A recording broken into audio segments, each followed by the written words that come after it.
안녕하세요. 저는 바른성장 캠페인 하하스마일 건강 사회를 맡은 건강습관 코치 앨리스입니다. 반갑습니다. 네. 네, 오늘은 소아당뇨병과 성장이라고 하는 주제를 가지고 정말 유명하시고 모시기 어려운 분 모셨습니다. 저도 오늘 궁금한 거 잔뜩 준비해서 하나씩 질문 드리려고 하는데요. 분당 서울대병원 소아청소년과 김재현 교수님 모셨습니다. 안녕하세요. 안녕하세요. 저는 미취학 아동부터 초등학교 청소년까지 당뇨병 어린이들 그리고 가족들과 함께 고민하며 진료하는 김재현입니다.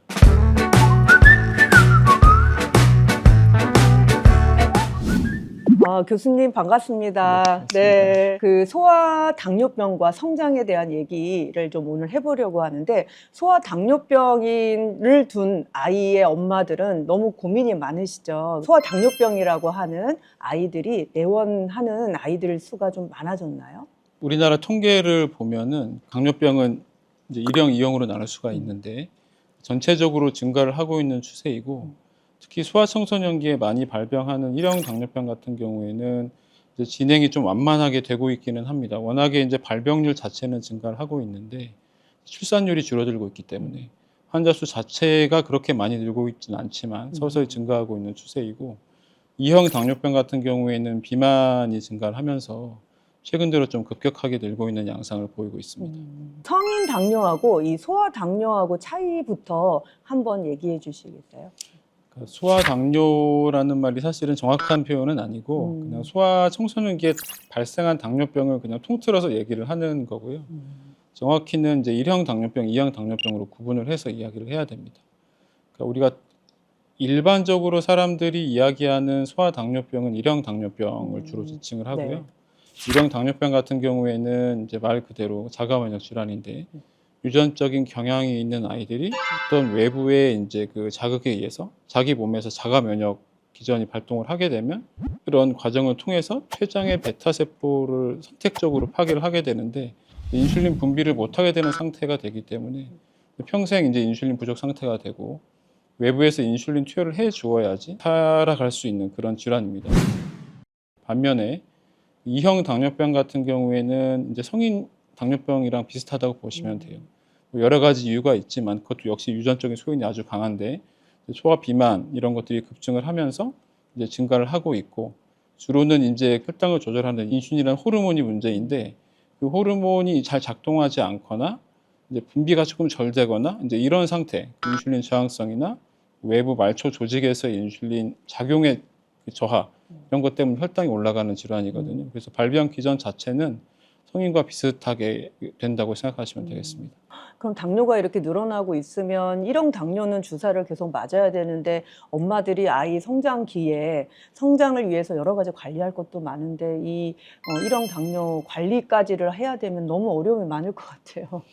네, 맞습니다. 실제로 진료를 보러 오시는 이제 보호자분들이 1차적으로는 아이들의 혈당에 대해서 너무 관심을 가지시고 너무 관리를 잘 해주시고 계신데, 이제 걱정은 이제 혈당이 뭐 조절이 잘 될 때도 있고 잘 안 될 때도 있고, 그러니까 이런 것들이 아이들의 성장에 어떤 영향을 주지 않는지 약간 네. 고민을 많이 하고 계십니다. 그래서 일반적으로 봐서는 혈당 조절이 잘 될 때에는 아이들의 성장에 큰 영향을 미치지 않는다고 생각하시면 되겠고, 다만 혈당 조절이 잘 되지 않을 때에는 이제 성장에 영향을 줄 수가 있습니다. 특히 이제 2형 당뇨병 같은 경우에는 이제 비만한 아이들이 그래도 많은 편인데, 비만 자체가 아이들의 성장에 나쁜 영향을 줄 수 있기 때문에 비만 관리가 좀 필수적이라고 할 수 네. 있겠습니다. 살이 좀 쪘는데 보통은 좀 키로 가겠지. 이제 조금 기다리면 키 클 거야라고 그냥 방치하거나 모르는 척 할 수도 있는데, 이 살찌는 것도 엄마들이 되게 관심 있게 봐야 되는 거네요. 네, 맞습니다. 그 비만 자체가 여러 가지 그 건강 문제를 야기할 수가 있거든요. 네. 뭐 당뇨병이라든지 고지혈증, 뭐 지방간, 지금 얘기할 성조숙증이라든지 등 여러 가지 이제 그 질병들을 야기할 수 있어서 이제 관리가 매우 중요한데, 지금 널리 쓰이는 가이드라인에 의하면 아이들이 이제 만 10세 정도 넘어가거나 사춘기가 시작을 할 때 과체중이거나 비만 이상일 경우에는 혈당 검사를 해서 당뇨병이나 당뇨병 전 단계가 있는지 확인하는 것을 권유를 하고 있습니다. 그래서 아이가 이제 10살이면 보통 초등학교 이제 3, 4학년 넘어갔을 때 이제 비만이나 과체중이 있다 하면 혈당 검사를 해보시는 것을 추천을 합니다. 그러면 아이가 혈당 검사하기 전에 어떤 증상이 있을 때 병원에 가서 당뇨 검사를 해봐야 될까 생각하면 될까요? 비만이나 그런 위험 요인이 있을 때는 일정 나이나 시기가 도래하면 해보는 것을 추천을 하는데 이제 그렇지 않은 경우에 이제 혈당 검사를 해봐야 되는 경우가 있습니다. 대부분 전형적으로 나타나는 증상이 물을 많이 마신다. 그다음에 화장실에 자주 간다. 소변을 보러 화장실에 자주 간다. 그리고 밤에 잘 잤는데 밤에 일어나서 소변을 보러 가거나 밤에 실수를 한다. 이런 경우가 가장 흔한 증상이고 그러면서 이제 아이들이 살이 빠지고 많이 피곤해합니다. 이런 증상이 어떤 아이들은 되게 서서히 나타나기도 하고 어떤 아이들은 불과 뭐 몇 주 사이에 갑자기 진행하기도 하는데 이런 증상이 보이면 반드시 가까운 병원에 방문을 해서 당뇨병 관련 검사를 해보시는 것이 좋습니다. 성인이랑 되게 비슷하네요. 네, 맞습니다. 소아당뇨병 예방하는 방법이 혹시 있을까요?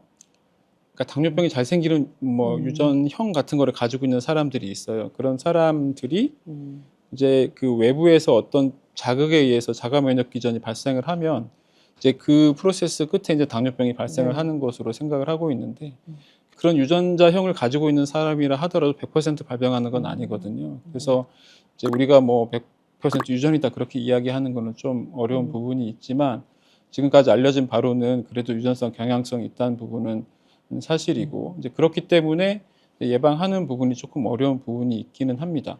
근데 E형 당뇨병 같은 경우에는 조금 다른데 유전적인 경향이 강하지만 비만이나 그런 여러 가지 그런 환경적인 영향, 생활 습관적인 영향이 많이 작용을 하기 때문에 그런 부분들을 잘 관리를 한다면 예방이 어느 정도는 가능한 질환이라고 할 수 있겠습니다. 근데 어른도 걱정하는 게 한 번 당뇨 걸리면 평생 약도 먹고 평생 간다는 것 때문에 걱정을 많이 하는데 그 아이들이 소아당뇨 걸렸다 아니면 제2형 당뇨 성인처럼 당뇨에 걸리면 평생을 당뇨병과 같이 지내야 되나요? 네. 중요한 질문이고 진료 때마다 이제 그 부모님들께서 항상 물어보시는 질문인데 E형 당뇨병의 경우에는 아직 완치할 수 있는 방법이 없기 때문에 이제 발병이 되면 이제 평생 인슐린 주사를 맞으면서 케어를 해야 되는 그런 질환입니다. 하지만 중요한 거는 최근에 여러 가지 의학적인 발전에 의해서 당뇨병이 생길 애들의 발병을 좀 지연시켜주는 약제들이 개발이 되고 있고 줄기세포라든지 등등 이식이라든지 그런 것 방법 등을 통해서 이제 조금씩 완치 쪽으로 가고 있지 않나 이게 조심스럽게 기대를 하고 있습니다. 근데 E형 당뇨병도 마찬가지예요. 일단 발병을 하면 평생 간다고 생각을 하는데 근데 일부 E형 당뇨병 아이들 같은 경우에는 초기에 체중 조절을 잘 하고 치료를 잘 하면 약을 끊고 지내는 친구들도 많지는 않지만 분명히 있습니다. 그렇기 때문에 E형 당뇨병 같은 경우는 그 진단되고 나서 초기에 특별히 더 운동이라든지 뭐 약물 치료라든지 생활 습관 개선이라든지 그런 것들을 철저히 해서 당 관리를 하는 것이 너무 중요하다고 하겠습니다. 만약에 이제 건강 습관 중에 추천을 해주신다고 하면 이제 식습관이랑 운동 습관 이제 이런 게 중요한데 어떤 걸 부모님들한테 추천을 해주시나요? 중요한 말씀 해주셨고 구체적으로 이야기를 하면 결국 이제 그 정제된 탄수화물 섭취 줄이기 그리고 식사는 가급적이면 정해진 시간에 규칙적으로 하는 것 그리고 최소한 하루 1시간은 좀 이렇게 땀 나게 숨차게 운동하는 거를 추천을 하고 또 푹 자면 또 좋겠습니다. 이제 그런 부분들이 중요하고요. 네.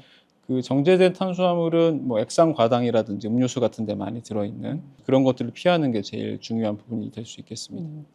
되게 듣기만 하면 너무 쉬워서 누구나 다 뭐 그 정도는 다 아는 얘기 아니야 라고 생각이 되는데 그게 어려워요. 맞습니다. 그쵸? 어렵습니다. 네. 너무 어렵습니다. 이 어떤 음식을 먹는 게 좀 당뇨 관리에 좋다가 있을까요? 서구화된 식습관이 좀 중요한 이유 중에 하나라고 생각을 하고 있어서 이제 우리의 이제 한식 패턴으로 먹으면 좋겠다. 왜냐하면 아시다시피 야채도 많이 먹고 네. 이제 등등 그렇잖아요. 볼륨에 비해서 칼로리는 많지 않고.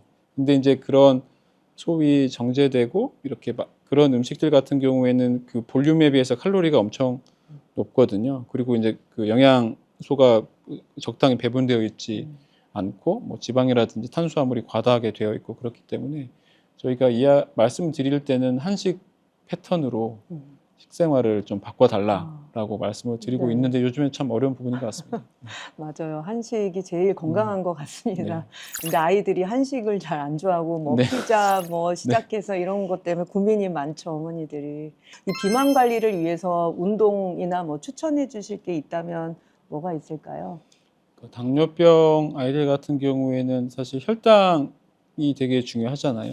특히 1형 당뇨병 친구들 같은 경우에는 사실은 어떤 운동을 해도 괜찮아요. 어떤 운동을 해도 괜찮고 금지할 만한 운동은 없는데 그 대신에 혈당을 잘 봐서 저혈당이 생기지 않거나 아니면 너무 혈당이 높을 때 운동을 하는 것을 피해 주면서 운동을 하면 됩니다. 그리고 2형 당뇨병 같은 경우에는 대부분 인슐린을 쓰지 않는 경우에는 큰 영향이 없기 때문에 일반 아이들과 비슷하게 운동을 해 주시면 좋겠고, 되게 우리가 권장하는 거는 하루에 한 60분 정도는 아까 말씀드렸듯이 땀나게. 땀나게 네. 숨차게 운동하는 거고, 그리고 일주일에 그래도 한 대여섯 번 이상 해주는 걸 권장을 하고 유산소 운동과 근력 운동을 병행해서 하는 것을 추천을 하고 있습니다. 네. 1형 당뇨 엄마들은 걱정하는 게 이 저혈당을 걱정 많이 하잖아요. 학교 가서 운동을 하다가 혹은 학교 생활 하다가 이 저혈당에 빠질까 봐 그럴 때 대처법 그리고 학교에서 어떻게 관리를 하고 도와주면 좋을까요?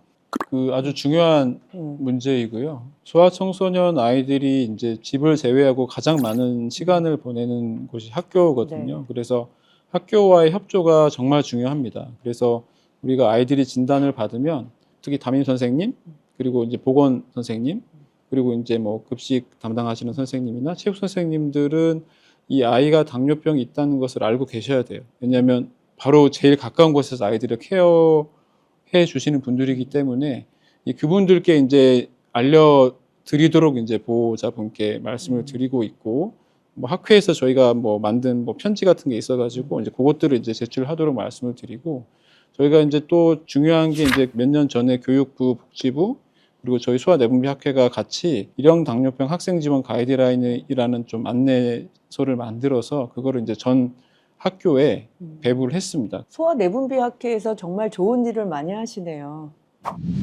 오늘 소아당뇨병과 성장에 대해서 소아내분비학회 소아청소년과 김재영 교수님과 함께했습니다. 오늘 어떠셨어요, 교수님? 긴장됐습니다. 너무 편안하게 말씀 잘해주셔서 긴장하신 줄 몰랐는데 오늘 좋은 말씀 많이 해주셔서 감사하고요.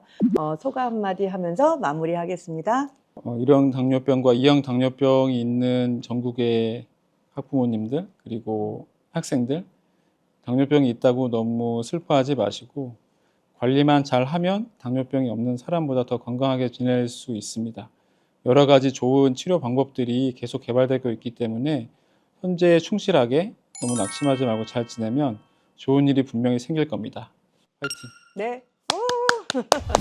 오늘의 하하 스마일 건강, 오늘의 메시지는 건강한 식단 하루 3끼 꼭 먹기입니다.